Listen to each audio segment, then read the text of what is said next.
내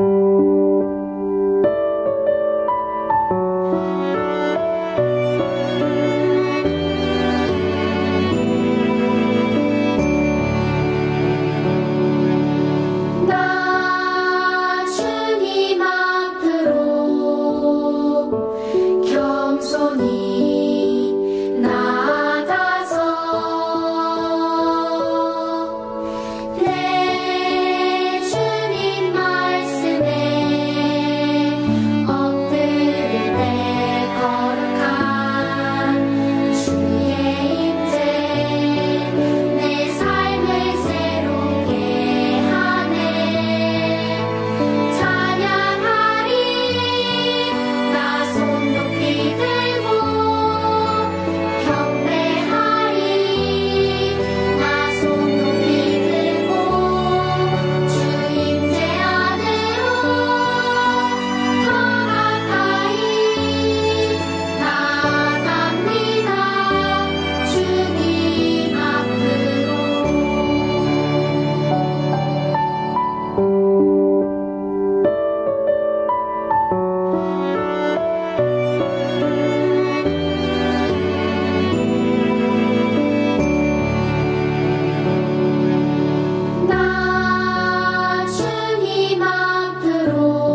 사랑하는 하나님, 감사합니다. 한 주를 무사히 잘 마치고 편안하게 안식일을 맞이합니다. 우리 친구들 있는 곳에서 행복하게 안식일을 시작하게 해주세요. 코로나로 인해 답답한 상황이지만 우리가 함께 힘을 내어 이 시기를 잘 지내게 해주세요. 서로가 서로에게 힘이 되어주고 서로 더욱 사랑하는 별내교회 어린이가 되게 해주세요.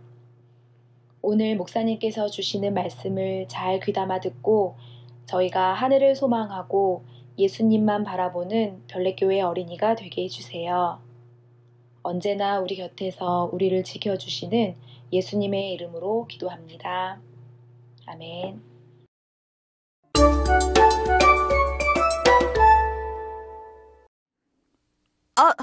예수님이 이 땅에 다시 오신 후에 무슨 일이 일어나지? 그래, 성경!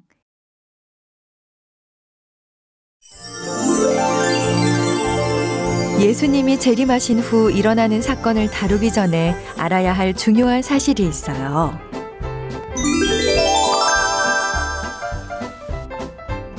주께서 너희를 대하여 오래 참으사 아무도 멸망하지 아니하고 다 회개하기에 이르기를 원하시느니라. 베드로후서 3장 9절. 끝까지 예수님의 마음을 부인하는 사람들을 바라보시는 우리 예수님의 마음을 알아야 해요. 한 명의 영혼을 위해서 모두를 구원하시기를 간절히 원하시는 예수님이 이 땅에 오시기를 지체하고 계시죠. 그런 예수님의 마음을 좀 알아주면 좋을 텐데요. 끝까지 하나님의 사랑을 부인하고 하나님의 계명을 순종하기를 거절하는 사람들에게도 끝이 있단다. 예수님이 재림을 하신 후 천년이라는 시간이 있어요. 이 시간을 천년기라고 부릅니다. 천년기를 기점으로 일어나는 사건들을 정리해 보아요. 예수님의 재림 때 모든 죽은 의인이 부활합니다. 예수님을 사랑하는 의인들이 하늘로 승천하여 예수님 곁에 가게 됩니다. 모든 악인들은 죽음을 맞이하여 깊은 잠에 빠지고 이 지구, 이 땅은 황폐해집니다. 사단은 1000년 동안 결박됩니다. 여기까지가 천년기가 시작됐을 때 있을 사건들이에요. 천년기 동안에 일어나는 사건들은 다음과 같습니다. 예수님께서는 구원받은 사람들과 함께 하늘에 계신답니다. 우리는 우주여행을 통해 하늘을 가게 되죠. 구원받은 성도들은 하늘에서 그리스도와 함께 다스린단다. 악인들에 대한 심판이 이루어집니다. 사단은 1000년 동안 모든 악인이 잠든 황폐해진 이 지구에 외롭게 홀로 남아 자신이 그동안 한 일을 생각하게 됩니다. 천년기 끝에 일어나는 일을 보면 남겨진 악인이 정말로 구원받을 수 없는 악의 존재임을 알게 된답니다. 천년이 끝나고 예수님은 성들을 데리고 거룩한 성, 새 예루살렘 성과 함께 다시 이 땅에 내려올 것입니다. 악인들이 심판을 받기 위해 다시 살아납니다. 1000년 동안 갇혔던 사단이 풀려나서 다시 살아난 모든 악인들과 함께 한 군대를 만들게 됩니다. 그들은 끝까지 그들의 잘못을 회개하지 않고 예수님을 대적하는 어리석은 사람들이죠. 새 예루살렘을 차지하기 위해 공격한답니다. 그들의 죄가 낱낱이 공개되어 더 이상 자신의 죄를 부인할 수 없게 되는 심판이 있게 됩니다. 모든 악인들의 최후는 하늘에서 불이 내려와 모두를 태워버림으로써 멸망당하는 것입니다. 그들은 영원히 악의 세력과 죄의 종말의 날이 될 것입니다.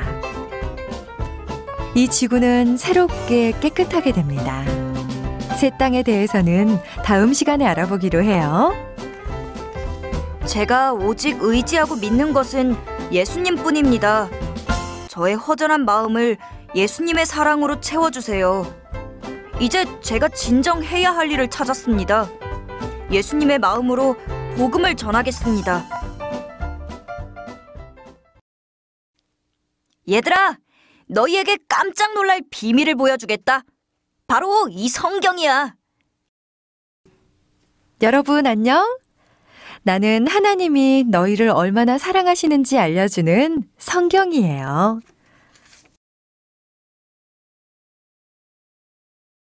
딱 3분. 비밀의 상자야. 열려라. 1. 구원받은 사람들은 1000년 동안 우리 예수님과 함께 하늘에서 살게 될 것입니다. 2. 누가 구원을 받는지는 아무도 모릅니다. 우리가 누구를 선택하느냐에 따라 우리의 운명은 갈라집니다. 예수를 구주로 믿고 사는 것이 구원의 유일한 길입니다.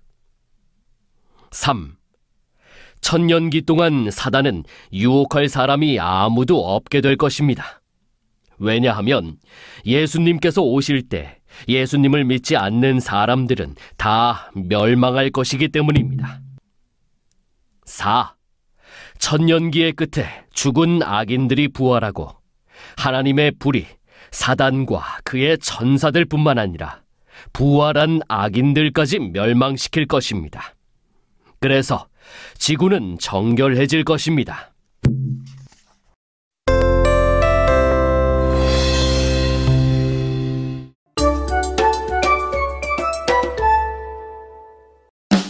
어린이 여러분 안녕, 반갑습니다. 행복한 안식일입니다. 우리 친구들 일주일 동안 잘 지냈죠? 오늘부터 시작되는 안식일 정말로 쉼이 있고 또 한 주를 준비하며 예수님 안에서 마음도 몸도 회복할 수 있는 귀한 시간이 되었으면 좋겠습니다. 우리 1월달 금요일은 겨울 성경학교 교재를 가지고 함께 예배를 드렸습니다.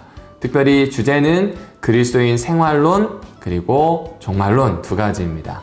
특별히 이번 안식일이 그 종말론에 대한 이야기로 금, 토 이렇게 마무리하게 될 것 같습니다.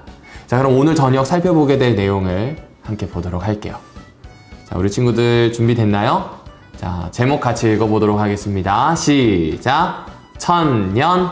네, 맞아요. 오늘 제목은 천년입니다.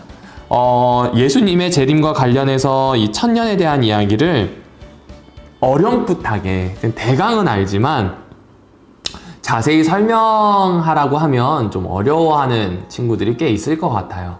뭐 어른들에게도 어렵기 때문에 부끄럽거나 나쁜 일은 아닙니다. 그런데 천년이라고 하는 시간에 대해서 잘 이해하는 일은 우리가 어떻게 이 세상을 살아가야 되는지에 대한 질문과 많이 연결이 됩니다.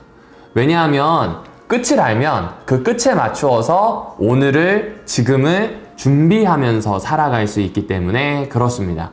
우리가 일반적으로 알고 있는 예수님의 재림, 성경에서 설명하는 예수님의 재림은 설명하는 사람에 따라 굉장히 다양한 의미를 가지기도 하고 또 다양한 형태를 띠기도 합니다. 그렇기 때문에 이 부분을 이야기하는 게 생각보다 쉬운 일은 아니지만 성경에 있는 내용을 바탕으로 해서 우리 친구들과 제가 상식적으로 받아들일 수 있는 부분을 좀 오픈을 한번 해보도록 할게요. 그리고 뭐 다니엘서라든지 계시록이라든지 여러 책을 열지 않고 요한계시록 20장에 있는 내용만을 가지고 차분히 그 내용을 좀 먼저 알아가는 시간, 쉽게 생각하면 이야기를 좀 듣는 시간으로 오늘을 생각해주면 좋을 것 같습니다. 자, 그럼 들어가기에 앞서서 예수님의 재림의 사건을 한번 개략적으로 설명해 드릴게요. 첫 번째, 일단 예수님이 재림하십니다. 예수님이 재림하셔야 일이 일어납니다. 재림하시고 두 번째, 예수님이 의인들을 부르십니다. 특별히 살아있는 의인들과 죽은 의인들 모두 부르시죠. 죽은 사람은 어떻게 불러요? 네, 부활시킵니다. 이때 부활을 첫째 부활이라고 합니다. 그리고 이 부활에 참여한 의인들과 살아있는 생존해 있는 의인들 모두 예수님과 함께 하나님의 나라로 들어가게 됩니다. 어떤 공간인지 시간인지 우리는 잘 알지 못하지만 성경은 그곳을 하나님 나라 천국이라고 표현을 하고 있습니다. 그렇게 이 지구를 떠난다라고 표현을 하죠. 그러면 이 떠나고 난 다음에 지구에는 어떤 일이 있는가? 악인들이 모두 죽습니다. 왜냐하면 1000년 동안 살 수가 없겠죠. 그리고 사탄 혼자만 이 지구에 남게 됩니다. 그럼 우리 친구들 중에 이런 질문하는 사람들도 있겠죠. 사탄과 함께 하늘을 떠났다는 악한 천사 3분의 1도 같이 남나요? 근데 왜 사탄밖에 안 나오죠? 저도 잘 모르겠어요. 그 내용은 아직 일어난 일이 아니라서 잘 모르겠지만 핵심은 하나님과 의인들이 모두 하나님 나라로 이동한 다음 지구에는 사탄만 남게 된다는 겁니다. 얼마 동안이요? 오늘 제목처럼 1000년입니다. 1000년 동안 의인들은 하늘에서 제사장으로, 예수님의 제사장으로 살아가고요. 이 지구는 모든 악인들이 죽고 유일하게 남은 사탄만 있다. 뭐 이렇게 볼 수 있겠죠. 그럼 1000년이 끝나면 어떻게 될까요? 1000년이 끝나면 이 지구에 갇혀있던 사탄이 풀려나게 됩니다. 그리고 죽었던 모든 악인들이 부활하게 되죠. 이를 두고 둘째 부활이라고 합니다.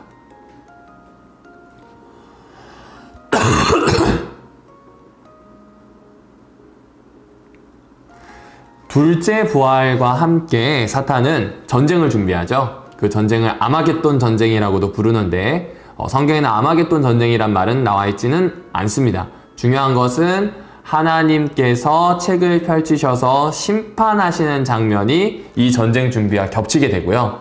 그 심판과 함께 선고가 내려지겠죠.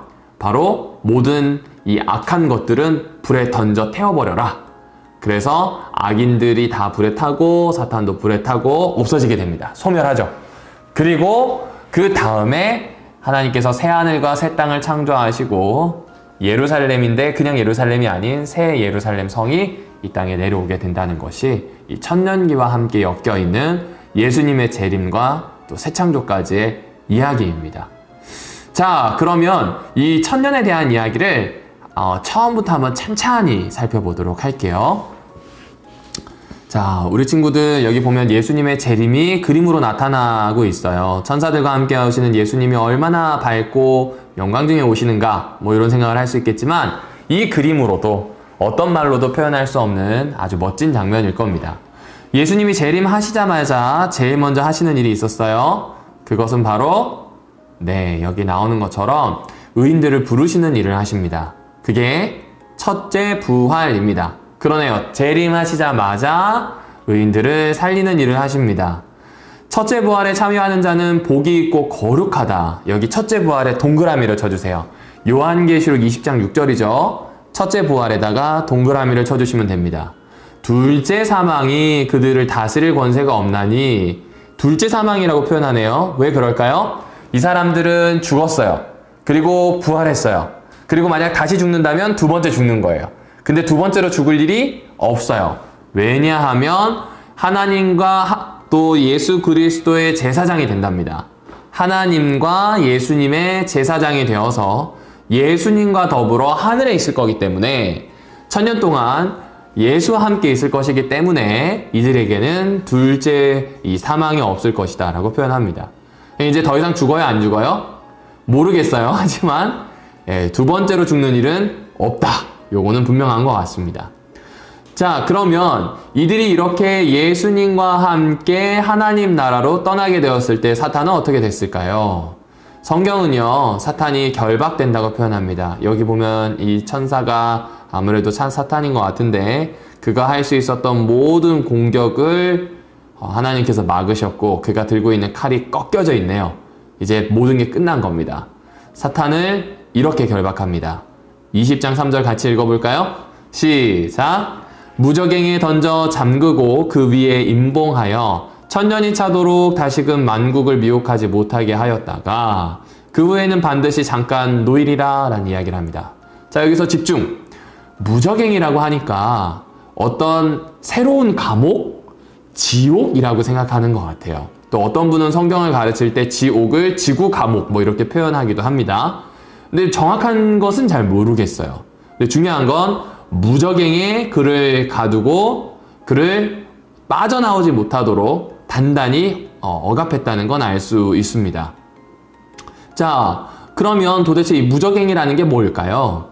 무저갱이라고 하는 개념을 잘 드러내어주는 성경절이 있습니다. 예레미야 4장 23절부터 26절에 있는 말씀입니다. 이 무저갱 아비소스라고 하는 것은 구덩이 있는 구덩이인데 밑이 빠져있는 구덩이에요. 끝이 없이 떨어지는 구덩이라는 의미를 가지고 있습니다. 그런데 이를 예레미야 선지자는 이렇게 표현합니다. 땅을 바라보니 온 땅이 혼돈하고 공허하다. 하늘에도 빛이 전혀 보이지 않는다. 아무리 둘러봐도 사람이 없고 새도 없다. 모든 옥토마다 황무지가 되었고 성읍들은 주님 앞에서 허물어졌다 라고 하는 표현이 등장합니다. 무슨 이야기인지 이해되나요? 무저갱은 어떤 지옥이나 따로 만들어 있는 장소가 아니라 다시 이 지구가 창조 이전으로 돌아간 것과 같은 상태예요.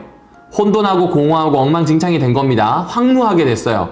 거기에 하나님의 특별한 어떤 행동이 없으면은 거긴 생명도 질서도 없는 그 상태가 된 겁니다. 그러니까 지금 사탄은 그런 상태의 지구에 처해져 있다. 뭐 따로 지옥에 간다거나 천당에 간다거나 그런 내용이 아닙니다. 지구가 사실은 아비소스, 무저갱이 되었다는 이야기가 되겠죠. 혼돈하고 공허하다. 창세기 1장 2절에 나오는 것처럼 하나님의 특별한 개입이 없으면 그저 엉망진창일 뿐인 상태, 거기에 갇혀서 빠져나오지 못하게 된 겁니다. 이게 어떤 의미가 있을까요? 여러분, 이 요한계시록은 로마가 있던 시대에 기록되었습니다. 로마 제국이 있던 시대였는데 로마 제국에는 징역형이 없어요. 징역형이 뭐냐면 교도소에 가는 겁니다. 뭐 물건을 훔쳤는데 좀 강도짓을 해서 훔쳤어요. 그러면 징역 3년, 뭐 많으면 7년 이렇게 나오죠. 근데 이 징역이라고 하는 건 교도소에서 빠져나오지 못하고 3년을 꼬박 지내야 됩니다. 그냥 교도소에서 가만히 있을까요? 아니요. 징역이라고 하는 의미는 거기에서 돈을 받지 않고 일을 해야 됩니다. 죄인이기 때문에 이들에게 돈이 별로 지급되지 않습니다. 그냥 열심히 일해야 합니다. 그리고 그 안에서 잘 교정, 잘못된 것을 고치고 바로잡은 다음에 나오도록 되어 있는 것이 징역형의 목적입니다. 하지만 로마에는 징역형이 없었어요. 감옥에 갔을 때 반성하거나 교정을 해라 라고 하는 그런 형벌은 없었다는 겁니다. 그냥 감옥은 재판 전에 머무는 곳, 형벌이 내리기 전에 머무는 곳이 바로 감옥입니다. 그러면 지금 사탄이 무저갱에 갇혔다라고 하는 것은 무저갱이라고 하는 감옥에서 징역형을 사는 게 아니라 그냥 갇힌 거예요. 심판이 있기 전에 갇힌 겁니다. 그러니까 지금 사실상 이 천년이 끝나고 난 다음에 사탄이 준비하는 이런 전쟁은 전쟁이랄 것도 없는 거죠. 이미 졌어요. 이미 졌고 끝났어요. 끝났기 때문에 하나님께서 책을 펴고 심판하시는 장면으로 바로 연결되잖아요. 지금 심판 전에 잠시 갇혀 있는 겁니다. 그럼 이 사람이 이렇게 갇혀 있어야 되는 이유는 뭔가? 왜 심판을 받아야 되고 왜 죄인임을 악의 근원이라고 이야기하는가? 그가 지은 죄목이 이렇기 때문에 그렇습니다.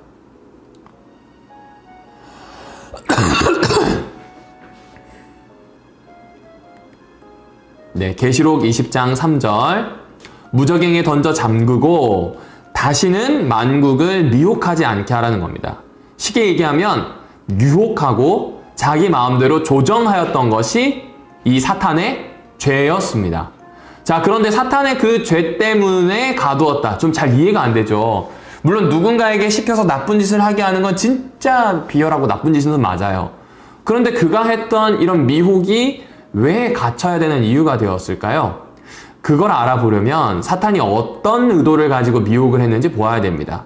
그 의도는 어디에서 드러나냐면요. 요한계시록 20장에도 너무나 잘 드러납니다. 사탄은요, 1000년 동안 갇혀 있었어요. 1000년 동안 갇혀 있다가 이제 풀려나게 된대요. 미래에 있을 사건이겠죠? 그런데 그 풀려나게 될 때에 사탄이 제일 먼저 하는 행동이 그가 왜 갇혀야 되는지를 보여줍니다. 범죄자들도 제일 먼저 풀려나면 자기가 짓던 범죄에 돌아갈 가능성이 많습니다. 그가 가지고 있는 생각, 그의 첫 번째 의도가 뭔지를 한번 볼게요. 그것은 요한계시록 20장 7절과 8절에 나옵니다. 곡과 마곡을 미혹한답니다. 곡과 마곡이 누구냐면요. 에스겔서 38장 39절에 나오는 이스라엘을 멸망시키려고 진치고 전쟁을 준비했던 이방 나라의 왕과 나라의 이름입니다. 하지만 하나님께서 이들을 물리쳐내셨죠. 곡과 마곡을 미혹한다고 하는 것은 이제 하나님의 백성들과 하나님을 공격하기 위한 거예요. 그러니까 지금 하나님과 하나님의 백성을 뭐 하기 위해서라고요? 공격하기 위한 것이 사탄의 목적입니다. 하나님의 정부를 엎어버리는 것, 하나님을 신의 자리에 있지 않고 그 자리를 찬탈하는 것, 그리고 하나님을 믿는 사람들을 망하게 하는 것, 이게 그 사람의 목적입니다. 이걸 어떻게 해야 될까요? 이거 뭐라고 표현하면 좋겠습니까? 끝까지 힘을 써서 하나님을 넘어뜨리고 그를 굴복시키려고 하는 행동, 끝까지 상대방을 자기 밑으로 넣어버리려고 하는 이 행동을 두 글자로 폭력이라고 부릅니다. 뭐라고 부른다고요? 폭력이라고 부릅니다. 사탄의 천년기, 그리고 예수 그리스도를 믿는 사람들이 하늘에서 제사장 노릇하면서 왕 노릇하면서 보냈던 천년기, 이 천년기가 가지는 의미는 사탄의 죄와 그리고 사탄이 하려는 의도와 하나님과 예수 그리스도의 이 성품 특징을 대조하는 것이 좀 큽니다. 사탄이 1000년 동안 갇힙니다. 1000년 동안 갇히게 되었을 때 이것을 뭐 명확하게 설명할 수 없습니다. 그 이유를. 하지만 분명한 건 이 1000년기를 지나면서 사탄의 의도가 무엇인지 드러납니다. 그가 온 세상을 유혹하려 하려고 했던 행동은 하나님에 대한 반역, 하나님께 폭력을 행사하는 것, 그분의 백성에게 폭력을 행사하는 반역, 폭력, 요 두 가지입니다. 자, 그런데 이 천년기의 모습을 진행하면서 누가 소개가 되냐면 예수님이 소개가 돼요. 이 예수님은요, 일단 요한계시록 오늘 본문인 20장에서 책을 펴고 앉으신 재판장의 모습으로 나옵니다. 심판자의 모습이에요. 그런데 이분에게 칼이나 어떤 전쟁을 위한 도구가 없습니다. 아까 말씀드렸다시피 1000년 동안 감옥에 갇혀 있다가 나와서 재판을 받는 거예요. 이분에게 칼은 필요가 없는 거죠. 그리고 그 재판으로 형벌은 정해집니다. 멸망입니다. 이분에게 칼은 없습니다. 좀 신기하죠? 그 이유가 있습니다. 19장에 보면 그분의 군대에 대한 이야기가 나와요. 예수님이 계시고 흰옷 입은 사람들이 그 뒤를 잇습니다. 그리고 그 흰옷 입은 사람들은 막대기를 가지고 있어요. 그 막대기는요, 목자들에게 사용하는 그 막대기와 똑같은 단어를 쓰고 있습니다. 그러면 지금 이 사람들은 전쟁하기에 적합한 사람들이에요? 아니에요. 전쟁은 예수님이 하시는 거예요. 뒤에는 흰옷 입고 전투복도 무장하지 않은 사람들이에요. 뭔가 좀 이상하죠. 한쪽은 이 하나님의 나라를 완전히 뒤엎어 버리겠다 결심을 하고 나왔는데, 만반의 준비를 하고 무기까지 갖췄는데, 한쪽은 양이나 치던 사람들의 모습으로 나오고 있는 거죠. 폭력을 대하는 비폭력에 대한 모습입니다. 예수님도 마찬가지입니다. 그분이 앞에서는 군대 장관처럼 나아오시지만 그분의 무기는 입에서 나오는 검입니다. 알고 있는 것처럼 이 입에서 나오는 검은 말씀이겠죠. 결국 예수님의 가장 큰 무기는 말씀하신 대로 이루어지게 하는 겁니다. 말씀하신 대로 이루어지는 것은 창조 때 드러났습니다. 말씀하신 대로 이루어지게 하는 것은요, 또 언제 드러나냐면 예수님이 사람들을 구하실 때, 구원하실 때 일어났습니다. 그런데 말씀하신 대로 이루어지는 것은 새롭게 창조되는 것도 마찬가지입니다. 혼돈과 공허를 극복하고 창세기의 창조를 이루셨던 것처럼 사탄과 또 인류의 죄로 완전히 망가지게 된 이 지구를 새롭게 창조할 때 역시 그분은 말씀으로 시작하신다는 거죠. 그러니까 쉽게 얘기하면 하나님 나라는, 또 하나님께서 세우시는 공동체에는 그런 새하늘과 새 땅에는 폭력이 있어요, 없어요? 없어요. 그게 반대되는 거예요. 오히려 요한계시록에서 참 많이 소개되고 있는 하나님의 모습은 이 모습입니다. 어떤 모습이냐면요, 바로 일찍 죽임을 당하신 어린 양입니다. 사건이 진행될 때마다 7인을 뗀다던가 아니면 7나팔을 부는 그 모습을 설명할 때 늘 죽임당하신 어린 양에 대한 모습으로 나옵니다. 폭력을 대항할 때 그 폭력을 누르기 위해서 더 큰 폭력이 아니라 평화의 모습으로 나오는 겁니다. 이 죽임당한 어린 양이라고 하면 되게 힘없어 보이잖아요. 거기에 사실은 더 큰 힘이 있다는 거죠. 예수께서 추구하시는 평화가 힘이 없어 보이지만 거기에 가장 큰 힘이 있다는 겁니다. 마지막 때에도 그렇습니다. 악을 제거하고 새롭게 창조할 때에도 하나님은 그분의 평화를 무기로 사용하십니다. 참 다르죠? 그럼 이것을 오늘 우리에게 좀 와닿게 좀 표현을 해볼까요? 여러분, 폭력이 정당할 때가 있을까요? 아, 이건 정말 맞아도 싸! 라는 때가 있을까요?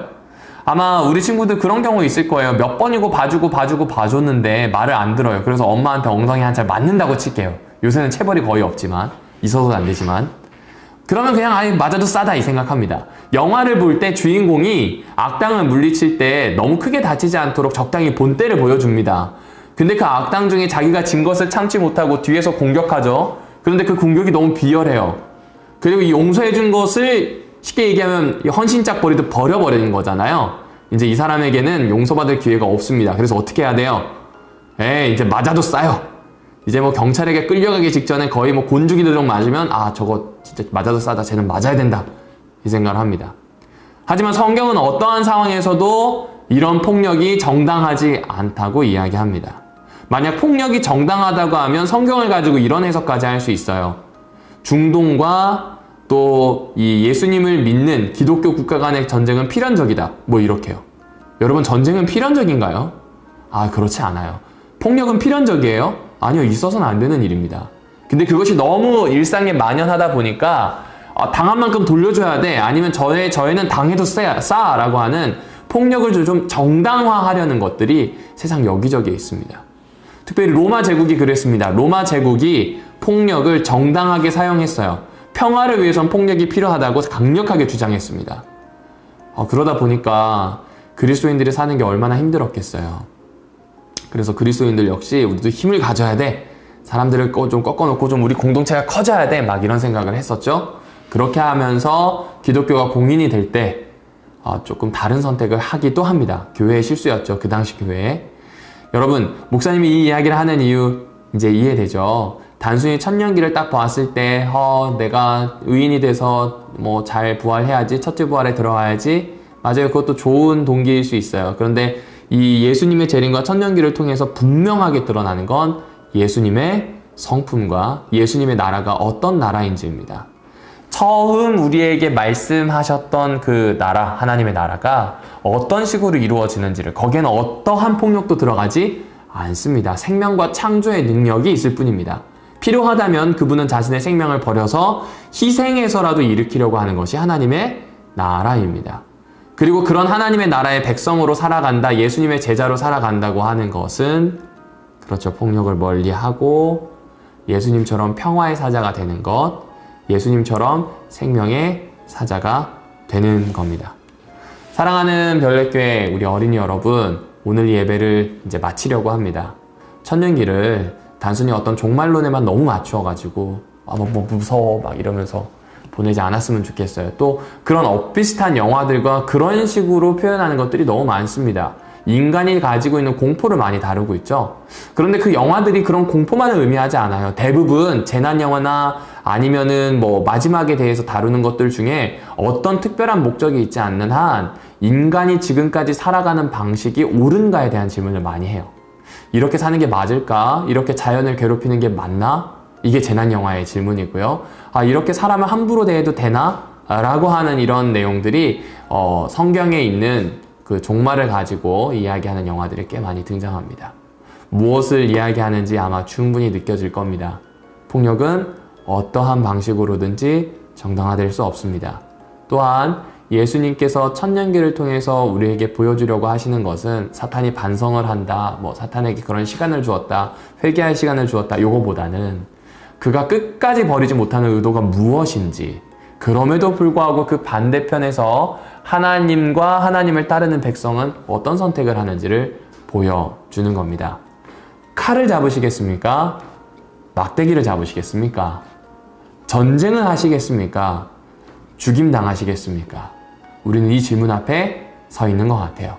우리 친구들 평화의 사자로 하나님의 형상으로 살아내기를 바랍니다. 감사합니다.